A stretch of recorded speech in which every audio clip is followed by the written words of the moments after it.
Genesis chapter 12 verses 1 to 3. The Lord had said to Abraham, "Go from your country, your people, and your father's household to land I will show you. I'll make you into a great nation, and I will bless you. I'll make your name great, and you will be a blessing. I will bless those who bless you, and whoever curses you, I will curse. And all people on earth will bless through you." Magandang araw. Ang tatalakayin po natin ngayong araw sa ating daily devotion ay ang Abrahamic Covenant. At lumipat po tayo rito sa labas dahil may natutulog na po sa loob at baka po tayo makapabulabog. At ngayon pa lamang nanghihila ko ng paumanhin sa magiging ingay sa paligid, sa mga alaga ng kapitbahay, sa mga daraan na mga sasakyan, yung mga kapitbahay din, tsaka sa kung ano-ano pa mang ingay na marinig natin sa background. At balik tayo sa ating tatalakayin. Ang tatalakayin natin ngayong araw sa ating daily devotion ay ang Abrahamic Covenant. At ang unang pong turuan na natutuhan ko ngayong araw kay Pastor Russell Ocampo ay God will provide the sacrificial lamb, Jehovah Jireh. Ang pahayag na ito po ay hindi lamang nagpapakita ng literal na provisyon ng ating Panginoon Diyos kay Abraham, kundi ito rin po ay isang propheticong anino, parang prophetic shadow, parang foreshadowing ng darating pong sakripisyo na handog ng ating Panginoong Kristo, tulad po ng tupa na inihanda ng Diyos upang palitan si Isaac. Kasi nga po yung kwento po rito sa tupang ito na pinalit kay Isaac, tinest po ng ating Panginoon Diyos si Abraham kung gaano siya ka-loyal o kung gaano siya ka-faithful sa ating Panginoon Diyos, at gustong gawing alay ng ating Panginoon Diyos si Isaac, which is the son of Abraham. And the story behind that is Abraham and Isaac is the child of Abraham, that is his only child.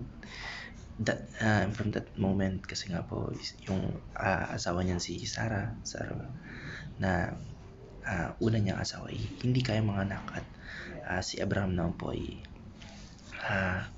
nag-asawa ng iba o talik sa iba para magkaroon ng anak na para matupad po yung pangako sa kanya ng ating Panginoon Diyos na magkakaroon siya ng maraming tawag dito, ancestor ba tawag dito, madaming kaapu-apuhan, at yun yung mamumuno sa bayan ng ating Panginoon Diyos. At yun nga po, pinanganak na si Isaac. At nung panganak na si Isaac, tinest siya ng ating Panginoon Diyos na gawing alay si Isaac para sa kanya, which is kinalaunan ay ginawa rin ni Abraham. So ayun nga po, napatunayan ni Abraham yung kanyang faithfulness, yung kanyang loyalty sa ating Panginoon Diyos. At nung papatayin na ni Abraham si Isaac ay pinigilan siya ng ating Panginoon Diyos, at gumawa siya o nagpalit siya ng tupa as a tawag dito pamalit kay Isaac, kasi nga po si Isaac dapat yung gagawing handog sa ating Panginoon Diyos, pero o alay sa ating Panginoon Diyos, pero ay nga po as a test, at nagwagi po si Abraham sa test na yon, kaya pinalitan po si Isaac ng isang tupa, kagaya po ng sakripisyo na tupa na inihanda ng ating Panginoon Diyos upang palitan si Isaac. Ang ating Panginoon Kristo po yung naging kordero ng ating Panginoon Diyos na ibinigay upang tubusin yung kasalanan ng sanlibutan, kagaya pa ng tupa na pamalit kay Isaac para gawing alay. Ang ating Panginoon Hesus Kristo po yung naging alay para sa atin. Siya po yung naging panubos sa kasalanan nating mga tao. Siya po lahat sumalo ng kamatayan na dapat ay parang naging parusa para sa ating mga tao. Kaya ito po ay nagpapahiwatig na sa tamang panahon, ang ating Panginoon Diyos po mismo ang magbibigay ng tunay na handog para sa kaligtasan ng lahat. At iyon ay ang ating Panginoong Kristo. So sa mas malalim po na spiritual na pananaw, ang Jehovah Jireh po ay nagpapahiwatig na hindi lamang material na pangangailangan yung kanyang ipagkaloob ng ating Panginoon Diyos, kundi ito po ay higit sa lahat. Yung ating kaligtasan at spiritual na pangangailangan ay tutugunan po ng ating Panginoon Diyos. Pinapakita po natin yung kanyang katapatan, biyaya at plano sa pagtubos para sa ating mga tao o sa sangkatauhan. Ang natutuhan ko lang po sa pangalawang katarungan ni Pastor Russell Ocampo ay God will extend the blessings to all nations through the son of Abraham. Ang ipinakakong binhi po ng ating Panginoon Diyos kay Abraham ay ang ating Panginoong Kristo po mismo.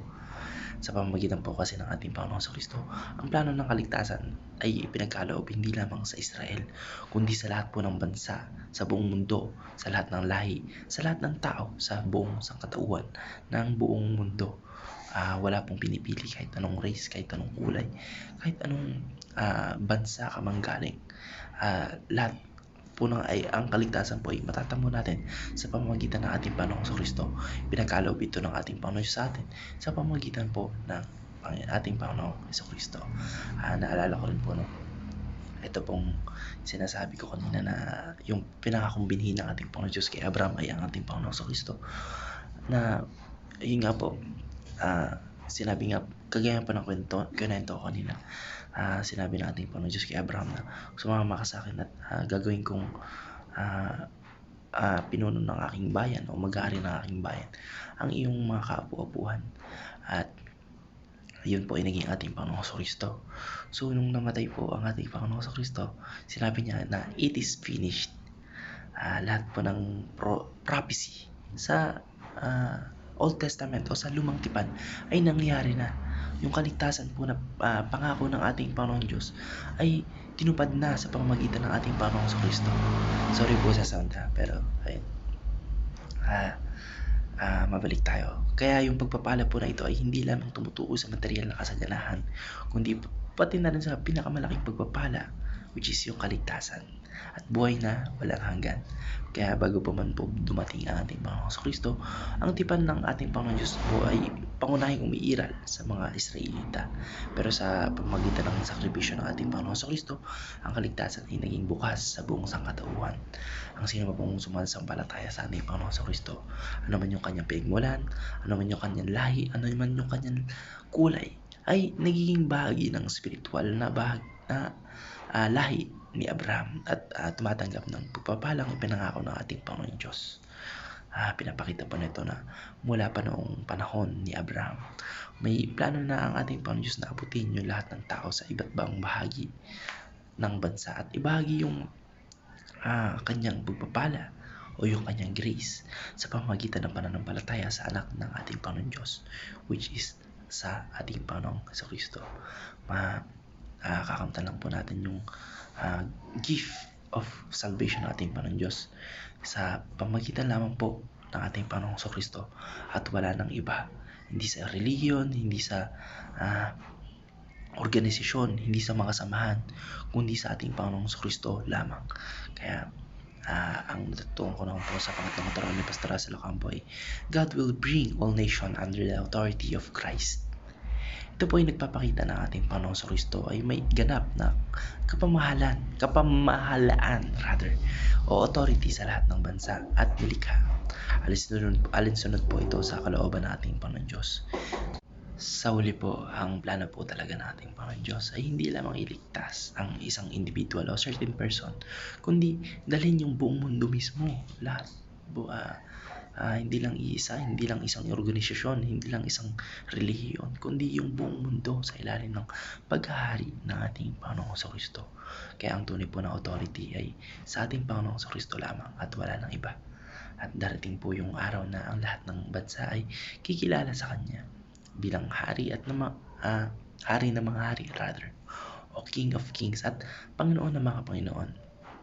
At ito po ay isang paalala na ang kasaysayan ng mundo ay patungo sa kaganapan ng kaharian ng ating Panginoon Diyos, kung saan ating Panginoon Kristo po ay magiging sentro ng lahat ng bagay.